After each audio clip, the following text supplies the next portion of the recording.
বাবরি মসজিদ নির্মাণে অনুদান আসছে সারা ভারত থেকে। হুমায়ুনের 11 ট্রাঙ্কে মিলল 93 লাখ। পাক আফগান সংঘাতের জন্য সেনাপ্রধান আসিমকে দায়ী করলেন ইমরান খান। ট্রাম্পকে খুশি করতে দেশকে ঝুঁকিতে ফেলার অভিযোগ। মালয়েশিয়ায় বাংলাদেশি সহ 843 জন গ্রেপ্তার। অবৈধদের চাকরি দেওয়ায় মালিকের বিরুদ্ধেও ব্যবস্থা। রোবোটিক প্রযুক্তিতে ক্যান্সার চিকিৎসায় আমিরাতের অবিশ্বাস্য সাফল্য। 3 দিনেই সুস্থ এক নারী।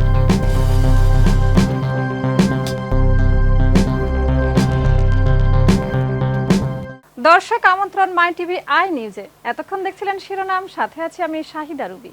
নায়াসিনামাইড ও স্যালিসাইলিক সমৃদ্ধ লিলি ফেস ওয়াশ যা ফেসের ডেড স্কিন সেল দূর করে দেয় দ্বিগুণ ফাস্টার ব্রাইটেনিং।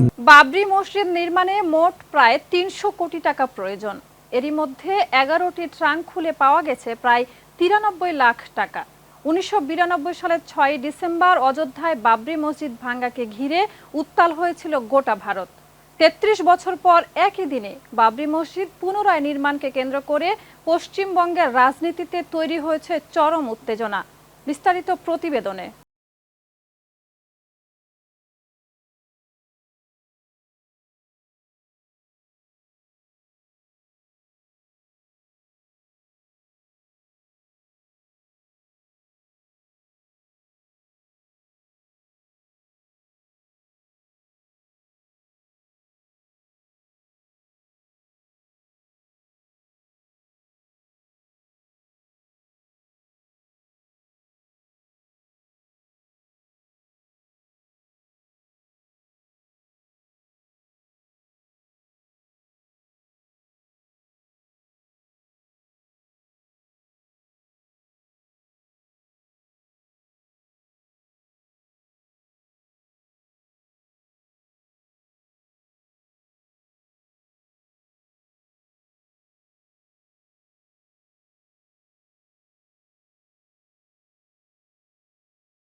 সাবেক প্রধানমন্ত্রী ইমরান খান পাকিস্তান আফগান সীমান্ত সংঘাতের জন্য সেনাপ্রধান আসিম মুনিরকে দায়ী করেছেন।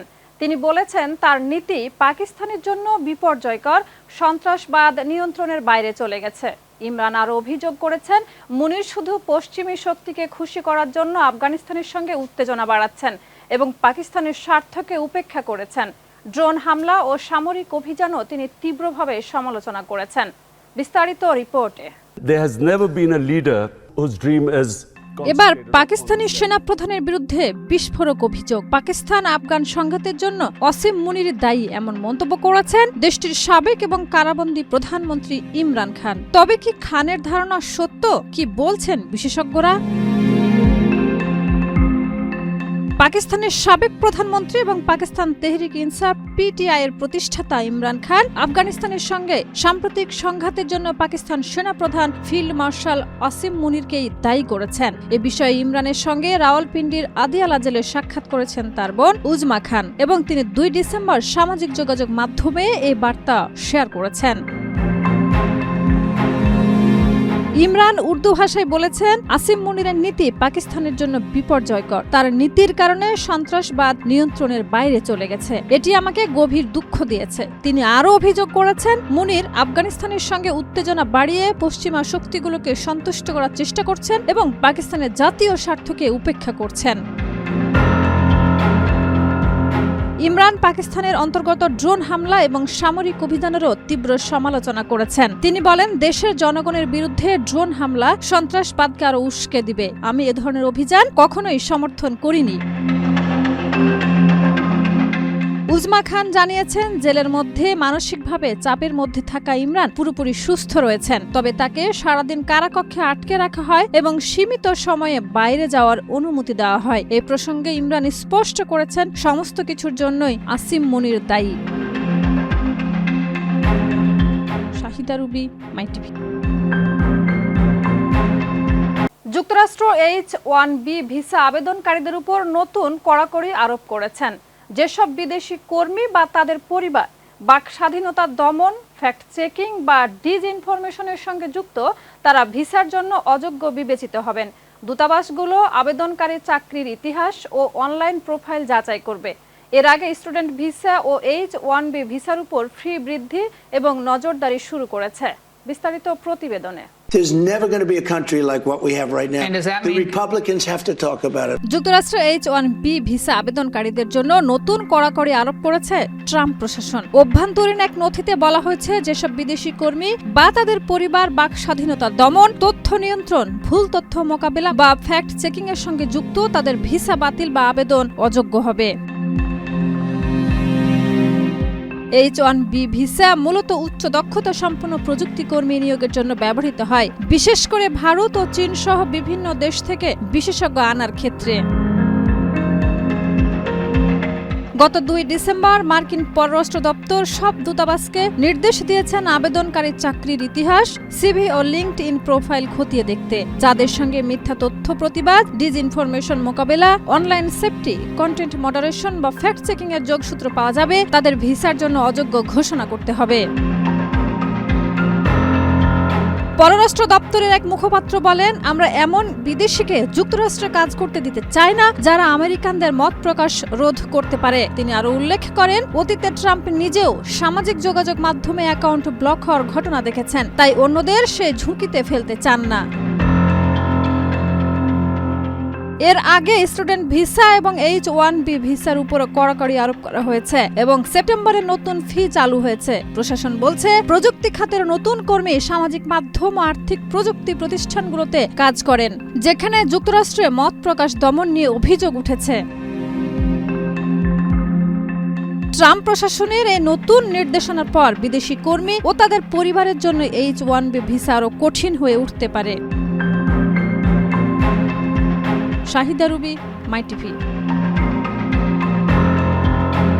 মালয়েশিয়ার সেলানগর রাজ্যের সেলায়ং বারু এলাকায় বাংলাদেশি সহ 843 জন অবৈধ অভিবাসীকে গ্রেপ্তার করেছে পুলিশ।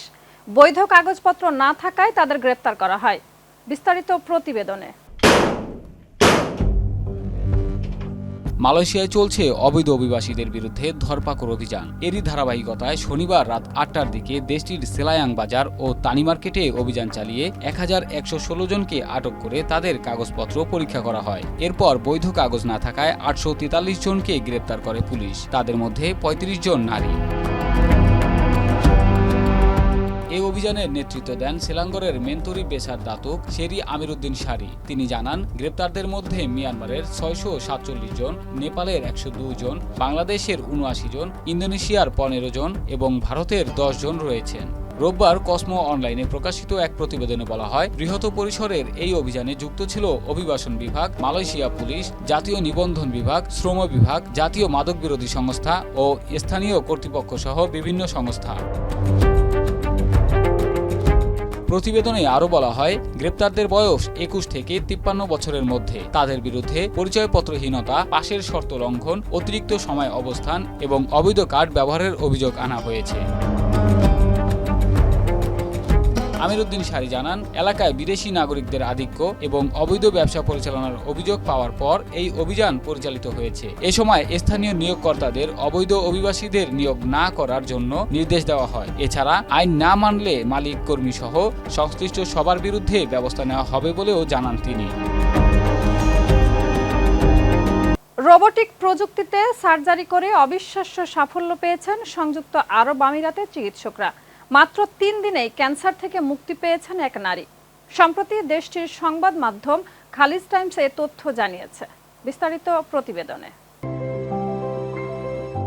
40 বছর বয়সী এক নারী দীর্ঘদিন ধরে পেটে ব্যথায় ভুগছিলেন। সাধারণ পরীক্ষা নিরীক্ষার পর তিনি জানতে পারেন এটি ক্যান্সারের লক্ষণ। চিকিৎসকরা জানিয়েছেন তার পাকস্থলীর ক্যান্সার হয়েছে এবং তা পেটে থাকা আবরণ বা পেরিটোনিয়ামে ছড়িয়ে পড়ার প্রাথমিক ইঙ্গিতও রয়েছে।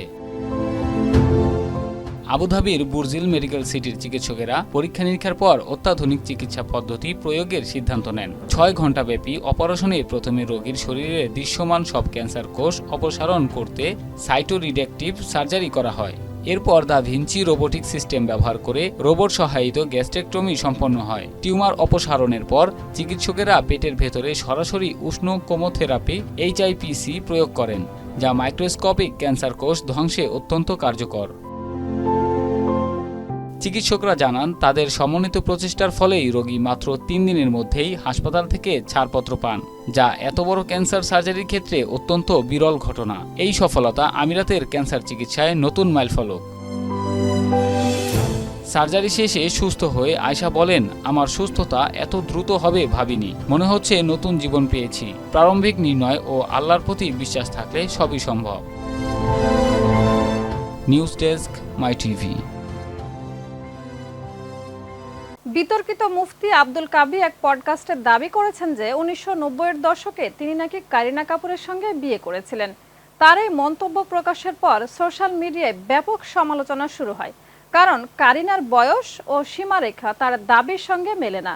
নেটিজেনরা তার বক্তব্যকে মিথ্যা ও হাস্যকর বলে আখ্যা দেন। পডকাস্টে কাবি আরও বিভিন্ন অভিনেত্রী ও ব্যক্তিগত অভিজ্ঞতা নিয়ে বিতর্কিত মন্তব্য করেন। বিস্তারিত ডেস্ক রিপোর্ট। বলিউড তারকা কারিনা কাপুর খান, যিনি অভিনেতা সাইফ আলী খানের স্ত্রী, নতুন এক বিতর্কে জড়িয়ে পড়েছে তার নাম। কারণ বিতর্কিত ধর্মীয় ব্যক্তিত্ব মুফতি আব্দুল কাবি সম্প্রতি এক পডকাস্টে দাবি করেছেন যে তিনি নাকি কোনো এক সময় কারিনার সঙ্গে বিবাহ বন্ধনে আবদ্ধ ছিলেন।